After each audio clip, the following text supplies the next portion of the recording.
Hi everyone, my name's Kiki Fontenot and I work with the LSU Ag Center. And one of the things the Ag Center strives to do is start gardens at the schools around the state. This year, because of COVID, we haven't been able to get the garden time in we'd like at schools. So we're encouraging all parents to try and grow a small garden at their house so their children still get the same experience. You can do this in a simple container like this, about a 5-gallon bucket size, right on your porch or patio. What we're going to show today are potatoes and tomatoes. And here I have some potatoes in my hands. These are seed potatoes that we purchased at the hardware store. And you can see on these potatoes we have large eyes and small eyes throughout the potatoes. Now, depending on the size of the potato you start with, if it's the size of a nice baking potato, I'm going to cut this in quarters or 4 or maybe even 5 pieces. Whereas smaller new potatoes like this, I'm going to just go ahead and cut it in half. Yes, that's giving us more than 1 eye per piece, but in Louisiana with our heavy rains, if you cut out small portions of this potato to plant, it often rots.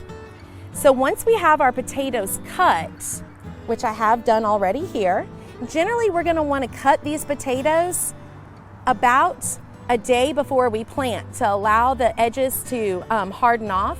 You see I still have several eyes per piece. I'm going to bring them into my container, and in this container about the size of a 5-gallon pot, I'm going to plant 4 or 5 pieces, and I'm going to make sure these pieces get about 4 inches deep in the soil. Now technically, people tell you to plant them with the eyes facing up, but whether the eye is facing up or to the side or upside down, I promise you this potato piece will still grow.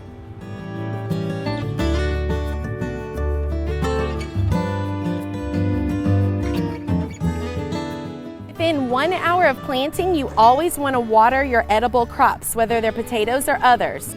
So we're going to give these a nice good soak and then put this in a bright sunny spot on the patio or porch. These potatoes will come up in about a couple of weeks and you'll just water it weekly. You're going to be harvesting these potatoes in late April or early May. The other crop we're going to discuss today are tomatoes. So tomatoes are going to be planted in South Louisiana March 15th and in North Louisiana or even Central Louisiana April 1st. So it's right around the corner. So what we're going to do to plant this is we're going to start with a nice potting soil, again in a container about a 5-gallon size. Note, this potting soil has little yellow prills of fertilizer. Tomatoes are heavy feeders. You want to start with a potting soil that has some startup fertilizer in it. It's imperative for tomato growth that you do give these fertilizer. So we'll start with a nice potting soil. We're going to gently squeeze the plants from the base of the 4-pack here. If these roots were wrapped in circles, I would untangle it. But as it's just hitting the edge of the pot right now, I'm not going to worry about it. I'm going to dig a nice hole. And because this is a nice, short, stocky tomato plant, I'm going to bury it even with the soil line in the pot. I don't need to bury this tomato any deeper. If you were starting with a very tall, leggy plant, you would want to bury it deeper.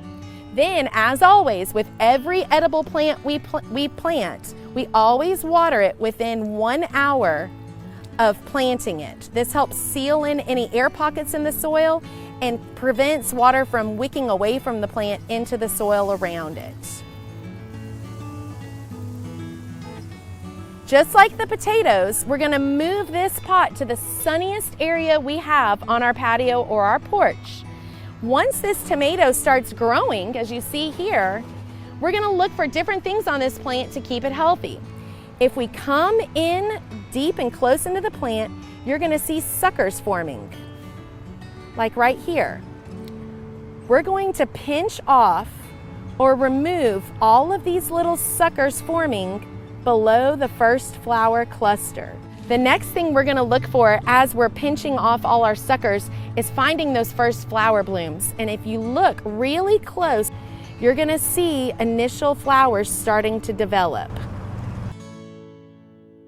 So when we start to see these flowers open and bloom, that's when we're going to want to put a second application of fertilizer on our tomato crops. And what we really want to focus on is using something like calcium nitrate. The nitrate is going to promote overall plant growth. The calcium is going to help us prevent blossom end rot, or the rotting of the base of our tomatoes. So we're going to give this plant in this 5-gallon bucket 1 tablespoon of this each week. And when we put that tablespoon of the calcium nitrate in this plant, we're going to go ahead and remember to water it in. It's imperative that you water every time you fertilize. These tomatoes that you're planting now will continue producing flowers and fruit through the end of June.